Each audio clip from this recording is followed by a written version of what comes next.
사랑하는 여러분, 지난주에도 같은 본문 말씀을 가지고 여러분들과 말씀을 나누었었어요. 오늘도 동일한 본문입니다. 이곳에서 하나님이 주시는 또 은혜들을 같이 나누기를 원해요.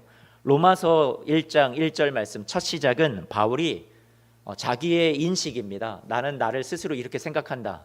자기의 정체성이죠. 그것으로 시작을 하는데요. 어떻게 시작을 하냐면 이렇게 1장 1절 말씀 시작을 하죠. 예수 그리스도의 종 바울은 사도로 부르심을 받았다. 이렇게 시작을 합니다. 예수님과의 관계 속에서 자기의 정체성을 말하는 거예요. 예수님과 어떤 관계를 맺고 있느냐? 예수님은 그리스도라고 얘기를 하는 거예요. 당시에 예수님이라는 이름이 너무나도 흔했던 이름이에요. 우리가 우리 말에도 이렇게 돌멩이를 던지면 세 사람 중에 하나는 기미박이라는 그런 이야기가 있듯이 우리가 이 말씀 속에서 단순히 예수가 아니라 그 뒤에 그리스도라고 바울이 이렇게 언급을 했다라는 것은 내 인생에 이 예수 그리스도를 만난 것은 내가 주인을 만난 것이다. 왕을 만난 것이다. 내 인생에 참된 주님을 만난 것이다라고 메시아를 만났다라고 인식을 한 거예요. 그러다 보니까 그 예수 그리스도 앞에 나는 누구냐 그러면 여러분 예수 그리스도는 주가 되시죠. 주라는 것은 퀴리오스라는 그런 헬라어 단어를 쓰는데 주인이라는 말이에요. 주님이라는 말이에요. 그러면 그 주인과 주님과 반대되는 말은 상반되는 말은 무엇이 있을까요? 종이라는 말이에요. 노예라는 말이에요. 그러니까 바울이 지금 나는 내 인생에 만난 이 주님을 위해서 평생을 헌신할 그런 나는 종이다. 그렇게 자기 인식을 하고 있는 거죠. 우리는 어떤 편지를 보낼 때 우리는 맨 마지막에다가 내가 보내는 사람 누구누구 아무개 이렇게 이름을 쓰잖아요. 그런데 이 성경이 기록된 로마서 말씀이 기록되어 있는 당대 문화 속에서는 사람들이 이 고대 사회에 편지를 쓸 때 앞에다 서두에다가 자신이 누군지를 밝혔단 말이에요. 그러면 바울도 오늘 앞에 서두에 내가 누구인지를 밝히는 건데 보통 이 학문을 한 사람이 아니잖아요.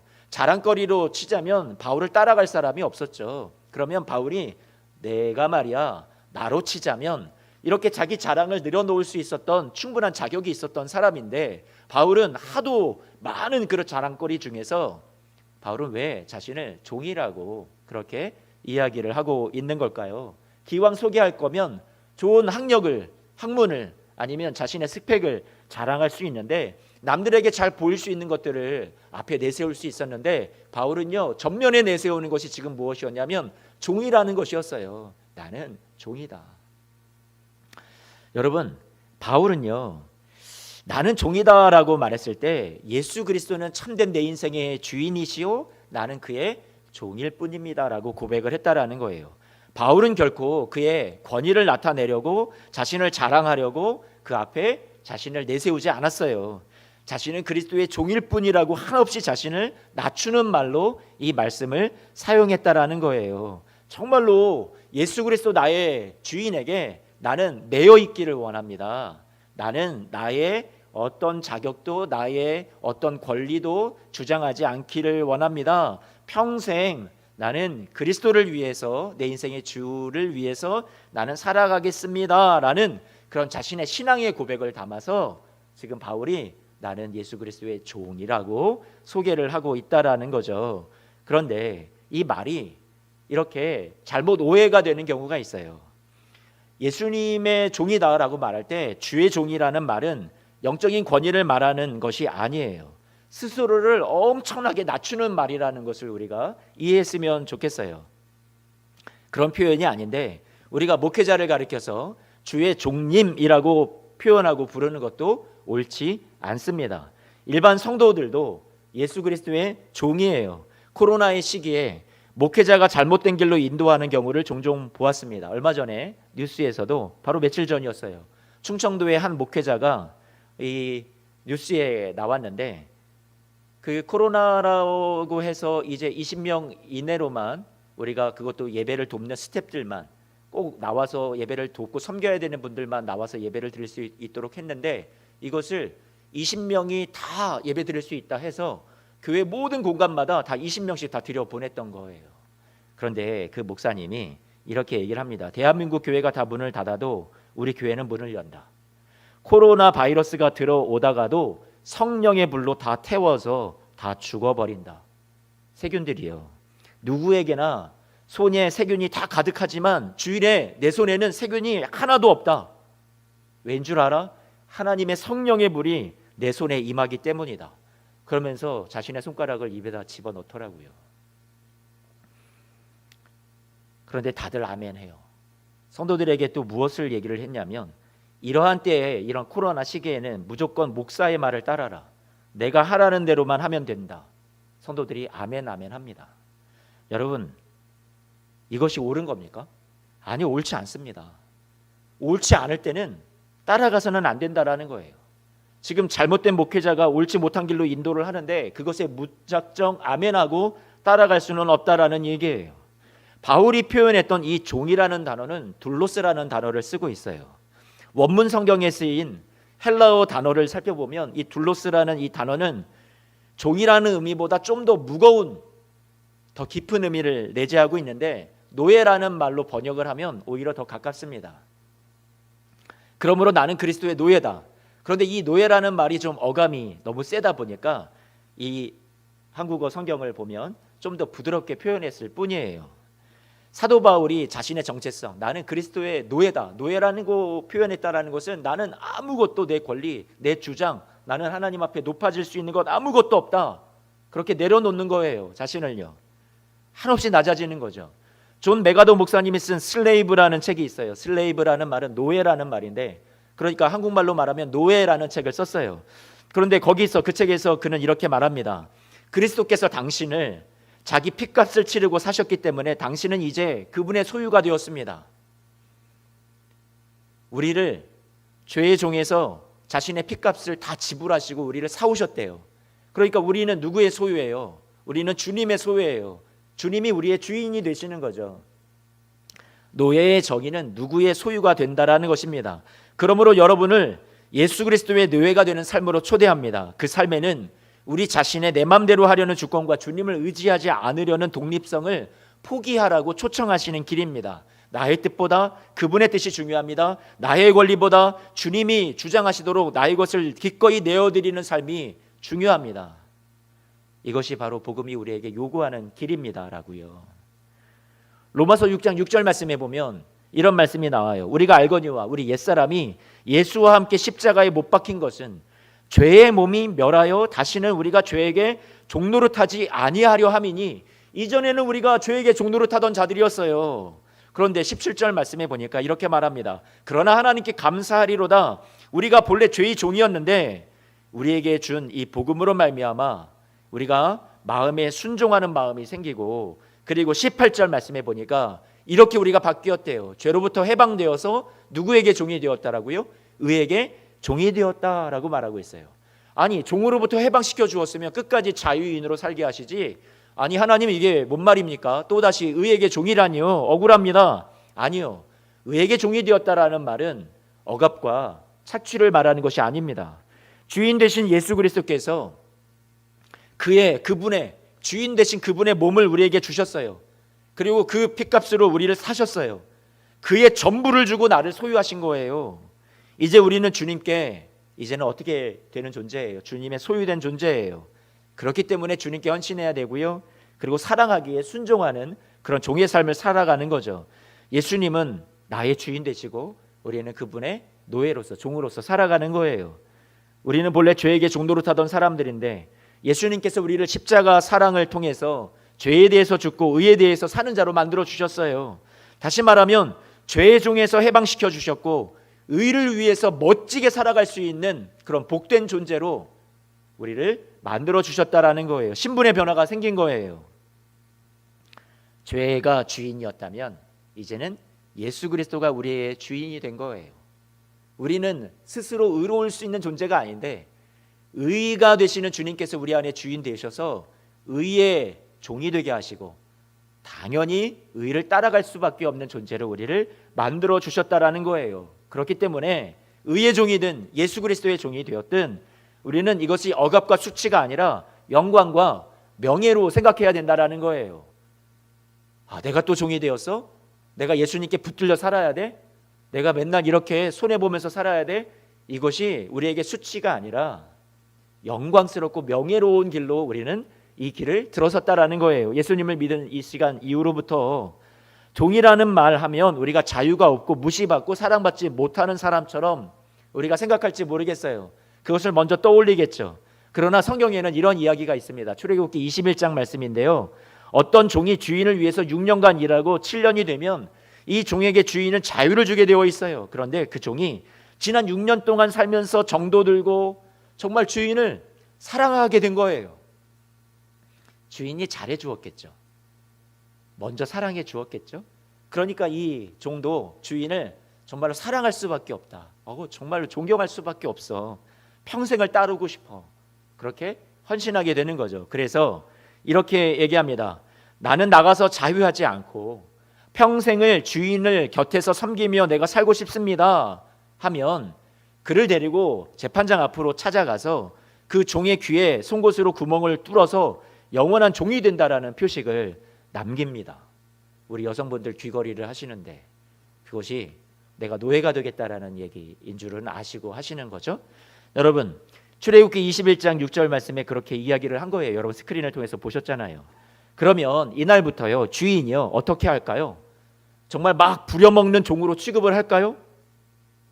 더 이상 종을 종으로 취급한다기보다 이후로부터 자기 한 식구로 맞아들이는 거 아닐까요?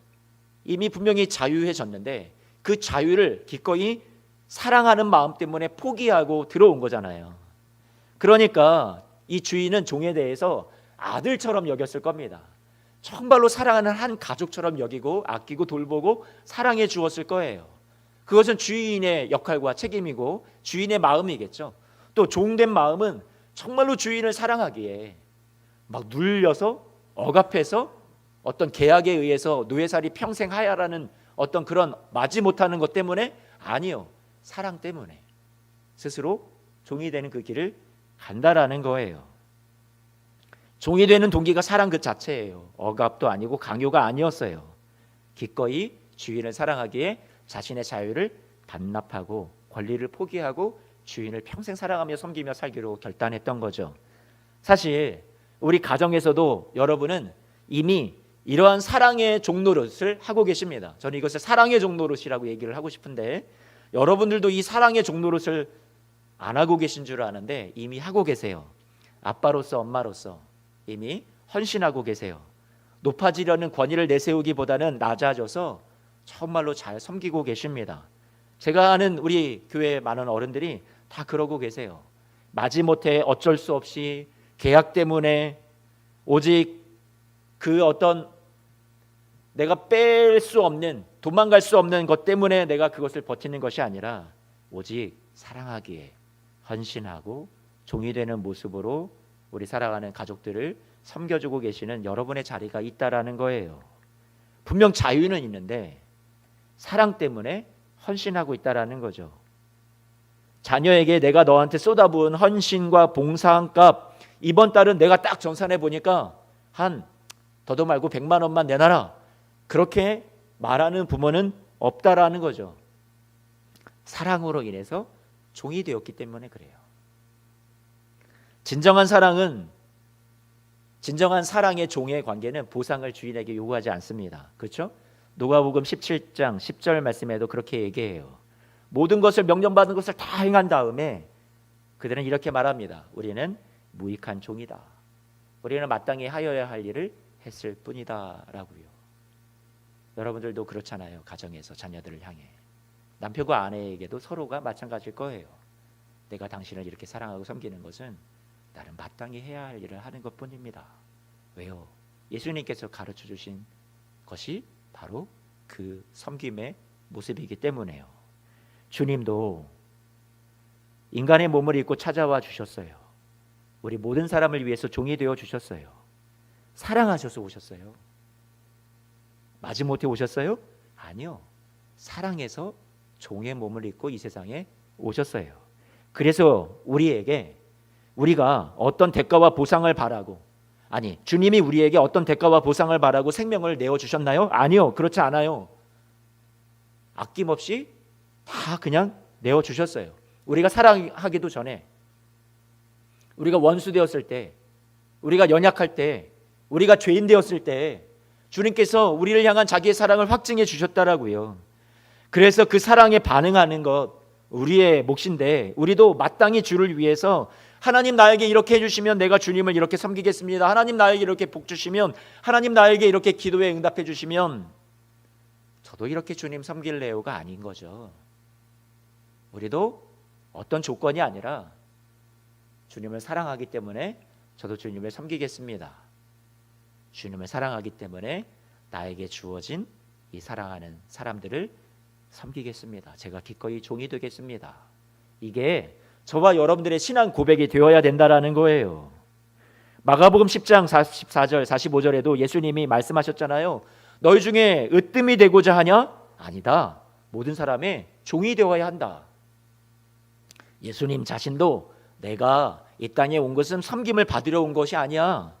나는 많은 사람을 섬기려 하고 내 목숨까지도 다른 사람을 위해서 대속물로 다 내어주려고 나는 이 세상에 종으로 왔단다. 예수님도 종이라고 말씀하셨어요. 예수님이 높아지는 종이 되시기 위해서 오셨나요? 아니요. 철저히 낮아지는 종으로 비천한 몸을 입고 이 세상에 오셨어요. 고린도후서 4장 5절 말씀에 그래서 바울도 이렇게 말합니다. 바울은 우리가 우리를 전파하는 것이 아니다. 자신을 드러내고 자신을 자랑하고 자신을 알리기를, 자신이 인정받기를, 대접받기를, 섬김받기를, 아니요. 바울은 우리를 전파하지 않는다. 바울이 말하는 건 뭐예요? 오직 그리스도 예수의 누구 되신 것과 주인 되시는 것과 주님 되시는 것과 또 예수를 위하여 그 예수님이 주인이심에도 불구하고 이 세상에 종의 모습을 입고 오셔서 우리를 종이 되어 섬겨주신 그 사랑을 생각을 할 때 바울이 뭐라고 얘기해요? 우리도 너희의 종된 것을 전파함이라. 바울이 무슨 말을 하는 거예요? 바울이 내가 주의 종님이야 하고 자신을 높였어요? 자신을 대우받아야 된다고 생각을 했어요? 아니요. 나는 예수 그리스도의 노예일 뿐이야. 비천한 자일 뿐이야. 그래서 예수님의 사랑을 아는 나는 기꺼이 우리 성도들을 위해서 내가 성도들보다 절대로 높지 않아. 나는 성도들을 섬기는 나는 그대들의 종이 되라고 하나님이 나를 여러분 앞에 세우셨습니다.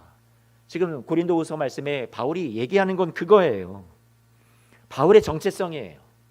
여러분은 어떤 생각을 가지고 세상을 살아가십니까? 두 번째, 바울이 자신을 무엇이라고 정체성을 이야기를 했냐면 나는 사도다라고 얘기를 하는 거예요. 나는 사도다. 사도라는 말은 보냄을 받은 자라는 말이에요. 보냄을 받은 자, 메신저, 사자, 어떤 대사, 뭐 엠베서더 이런 의미가 되겠죠. 로마서 1장 1절 말씀에 본문 말씀 보니까 예수 그리스도의 종 바울은 사도로 부르심을 받았다. 5절 말씀에도 보니까 사도의 직분을 받았다라고 말씀하고 있어요.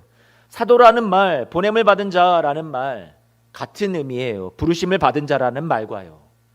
여러분, 부르심을 받았다라는 말과 사도로 보냄을 받았다, 보냄을 받은 자라는 말이 거의 같은 말이라는 거예요. 바울은 대단한 자격이 주어져서 대단한 큰 사람이어서 내가 사도다라고 말하지 않았어요. 바울이 생각한 정말 대단한 것은 무엇이었을까요? 하나님의 복음이 대단한 거죠. 그리고 그 대단한 복음을 대신 전하는 대리자요, 통로요, 도구일 뿐이라고 생각했어요. 누가요? 자기 자신을. 그래서 지금 이 고백이, 사도라는 고백이 그런 거지, 내가 이래봐도 말이야 12제자 그들을 능가하는 나도 사도야 라고 자신을 그렇게 사도라고 인정하라고 강요하는 것으로서 얘기하지 않았어요. 전달자인 나는 낮아져야 하고 나를 드러내지 않아야 되고 겸손해야 하고 깨끗한 통로가 돼야 된다는 것을 바울은 알고 있었어요. 그것이 사도로의 부르심이었어요. 보냄받은 자로서의 부르심이에요. 1절 말씀에 예수 그리스도의 종 바울은 사도로 부르심을 받았다라고 얘기를 했잖아요. 그런데 자기만 이렇게 부르심을 받은 자가 아니라 성도들도, 우리들도, 여러분들도 보냄받은 자, 부르심 받은 자라는 것을 알려주고 싶어 해요. 그래서 6절 말씀에 보니까 이렇게 말씀하죠. 너희도 그들 중에 있어서 예수 그리스도의 것으로 어떤 자들이라고요? 부르심을 입은 자들이라고 알려주고 있습니다. 예수 그리스도의 것이다. 여러분, 예수 그리스도의 것이다라는 말이 무슨 말이에요? 예수 그리스도의 소유된 자다. 우리가 왜 예수 그리스도의 소유가 되었어요? 여러분, 본래 여러분의 소유는 죄였어요. 사망이었어요. 사탄이었어요. 그런데 예수님이 당신의 피값을, 생명값을 다 지불하셔서 여러분을 거기에서 건져내어 주셨어요. 사오셨어요. 그래서 여러분들은 이제 누구의 것이 된 거예요? 예수 그리스도의 것이 되었어요. 그리고 우리는 이제 누구의 종이 되었어요? 예수 그리스도의 종이 되었어요. 같은 말 아니에요? 사도 바울이 1장 1절 말씀에 나는 예수 그리스도의 종이다라고 얘기한 것과 6절 말씀에 여러분들을 가리켜서 여러분들은 예수 그리스도의 것으로 부름받았다라고 얘기한 것은 여러분 동일한 말 아니에요? 사랑하는 성도 여러분, 우리는 그런 부르심의 자리에 있다라고 말씀해 주고 있어요. 7절 말씀해 보니까 또 여러분을 성도로 불러주셨다, 부르심 받았다라고 말씀하고 있죠. 그러니 바울이 내민 명함과 1절과 5절에서 내민 명함과 우리 성도들을 가리키는 1절과 6절, 7절 말씀에 나와 있는 6절, 7절 말씀에 나와 있는 것은 여러분 같은 명함이에요. 어떤 명함이에요? 우리는 예수 그리스도의 종이다. 그리고 부름받은 우리는 자들이다. 보내심을 받은 자들이다. 그렇게 같은 명함임을 우리에게 알려주고 있어요. 우리 인생의 참된 주인 되신 주 예수 그리스도로부터 저와 여러분들은요, 지금 보냄받은 자리가 있어요. 하나님이 그곳에서 여러분을 불러주신 부르심의 자리가 있다라는 거예요. 정말로 이렇게 바울처럼 위대한 사도의 모습을 우리가 다 갖추지는 못했어요. 예수님의 12 제자처럼 우리가 그렇게 많은 일들을 다 감당한 큰 사도로 우리는 부르심 받은 자들은 아니에요. 분명해요. 그러나 여러분의 삶의 자리에서 우리는 분명히 부르심 받은 자들로 살아가라고 주님께서 여러분들을 그곳에 심으셨고 불러주셨다라는 것을 잊지 않았으면 좋겠어요. 요셉은요, 형들에 의해서 애굽에 팔려갔을 때 종살이를 했어요. 자신의 삶이 기구하다고 생각을 했을 거예요. 누명을 쓰고요, 억울한 일을 너무나도 많이 겪었어요. 왜 내 삶이 이럴까? 분명히 그때는 풀리지 않는 의문이었어요. 그러나 후에는 어떻게 됐을까요? 깨달았어요. 어떻게 깨달았어요? 총리 대신이 되고요, 감옥에서 풀려나고요, 자신이 구덩이에 빠졌던 것이 이렇게 애굽이라는 나라의 총리 대신으로 왕궁에 살게 될 것이라고, 그 감옥이 왕궁이 될 줄, 구덩이가 왕궁이 될 줄 꿈에도 생각을 못했던 거예요. 그런데 총리 대신이 되고 그 이후에 기근이 들어서 많은 사람들의 생명이 죽어갈 때에 요셉은 자신에게 주신 하나님의 지혜를 가지고 많은 양식을 저장을 해놓게 되었죠. 그리고 그것을 가지고 수많은 사람들의 생명을 살리는 그런 이집트라는 그 당시에 많은 사람들을 살려낼 수 있는 거대한 제국의 총리가 되는 자리에 하나님이 앉혀주셨습니다. 그때 요셉은 고백합니다. 하나님이 이렇게 수많은 사람들의 생명을 구하시려고 나를 이곳에 보내셨구나. 그래서 창세기 50장 20절 말씀은 이렇게 얘기해요. 당신들은 나를 해하려 하였으나 하나님은 그것을 선으로 바꾸셔서 오늘과 같이 많은 사람의 백성의 생명을 구원하게 하시려고 하나님이 나를 이곳에 보내신 것이었습니다 라고요. 요셉이 자신의 삶의 그림이 보여지지 않을 때는 몰랐어요. 그런데 요셉이 인생의 주인 되신 주님이 그 자신의 그림을 온전히 그려주었을 때 그때는 분명하게 이해하게 되었어요. 아, 하나님, 나에게 이러한 길을 걸어오게 하신 것이 이때를 위함이었군요. 이렇게 하나님이 결론 맺게 해주신 거군요. 하나님이 합력해서 선으로 나에게 이렇게 바꾸어 주신 거군요. 나를 해하려 했던 것을 하나님은 이렇게 선으로 바꿔주시는 놀라운 결말을 나에게 맺어 주셨군요. 우리는요, 팔자가 사나워서요, 운명이 기구해서요, 내가 평생 잘못 선택하고 잘못 만나서요, 여러분 그래서 여러분의 지금 그 자리에 있다고 생각을 하십니까? 그래서 평생 고생한다고 생각을 하시나요? 팔려간 것이라고 생각을 했는데 아니요. 요셉은 나중에 고백합니다. 하나님이 심으신 자리라고요. 하나님이 나를 이곳에 보내셨다라고요. 많은 사람들의 생명을 살리시기 위해서 여러분의 보내신 그 자리가 여러분을 통해서 그 누군가 죽어야 할 그 사람이 살아나야 하겠기에 하나님이 여러분 그곳에 섬기라고 보내신 자리는 아닐까요? 여러분의 일터와 학교에서, 가정과 세상에서 하나님이 보내신 그 자리를 믿음으로 지키며 이겨나갈 때 반드시 하나님이 그려주시는 그런 온전한 완성된 선한 그림을, 결말을 보게 되지 않을까요? 꼭 그러한 여러분들이 되시기를 주님의 이름으로 축복합니다.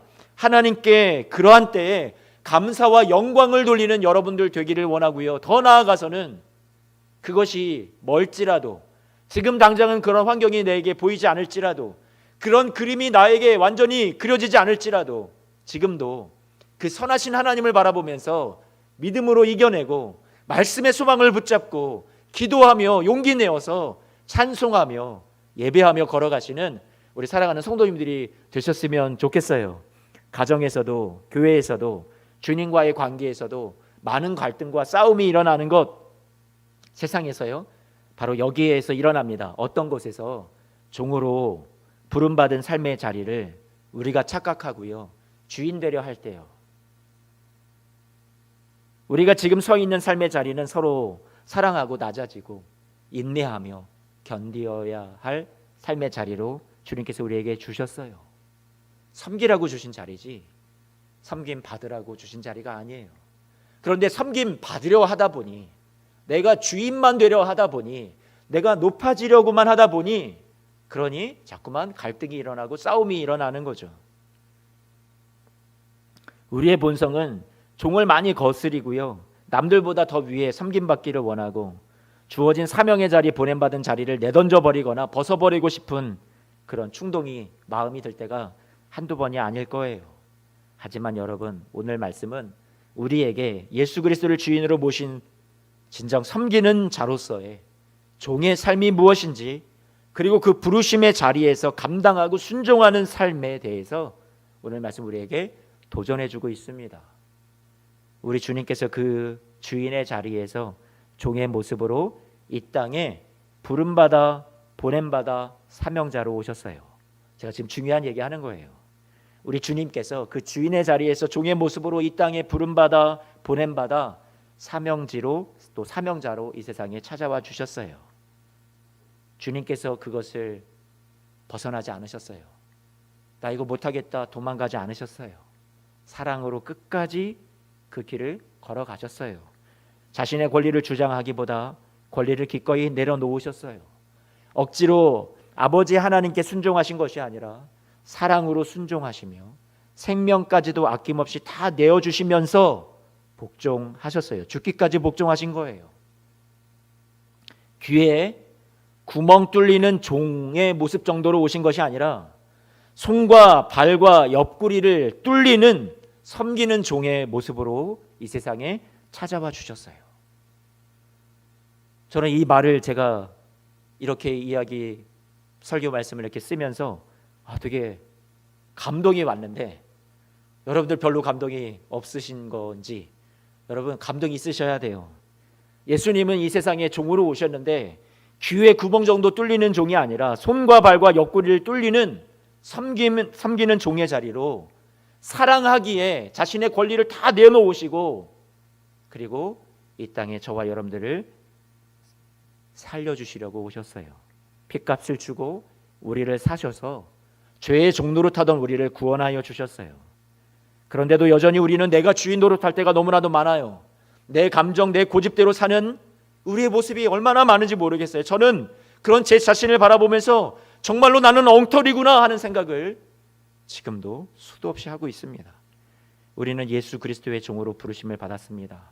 그러므로 종으로 오신 예수님처럼 하나님이 심으신 우리의 자리에서 우리도 주님처럼 내가 죽어야만 남을 살리는 자리가 될 수 있다라는 것을 기억했으면 좋겠어요. 더 많이 낮아지시고 더 많이 나를 부인하며 더 많이 부서지시고 더 많이 다듬어지시고 꼭 마치 내가 부정되는 것 같은 그런 삶을 살아가는 것 같아서 때로는 억울하고 답답하고 때로는 내가 정말 바보 같고 내가 십자가를 지는 것 같은 그런 삶을 여러분들이 살아가는 걸 거예요.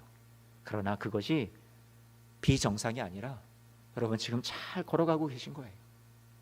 여러분의 삶이 뜻대로 풀리지 않고 내가 참아야 하고 내가 눈물을 흘려야 하고 십자가 져야 하는 삶 같은 삶을 살아가시는데, 그것이 여러분 예수님을 닮은 삶이에요. 그것이 우리의 성도의 정체성이에요. 우리가 이 세상에 더 많은 물질을 얻어야 되고 더 많이 성공해야 되고 무조건 합격해야 되고 무조건 질병이 없어야 되고, 그것이 하나님이 우리에게 주신 사명의 자리요 부르심의 자리가 아니라는 거예요. 우리는 정말로 예수님을 닮은 사람으로서 우리도 종의 길을 걸어가도록 부르심을 받았어요. 아니, 더 심하게 노예라고 우리는 그렇게 부르심을 받았어요. 우리는, 저와 여러분들은 이 여러분을 심으신 그 자리에서 수치와 부끄러움의 자리라고 우리가 이것을 여길 것이 아니라 명예와 영광의 자리로 여겨 주어진 부르심의 자리에서 그래도 끝까지 견뎌내며 승리자로 살아내시는 우리 사랑하는 모든 성도님들, 다 힘을 내시는 성도님들 되셨으면 좋겠어요. 여러분 사랑하고 축복합니다. 기도하겠습니다.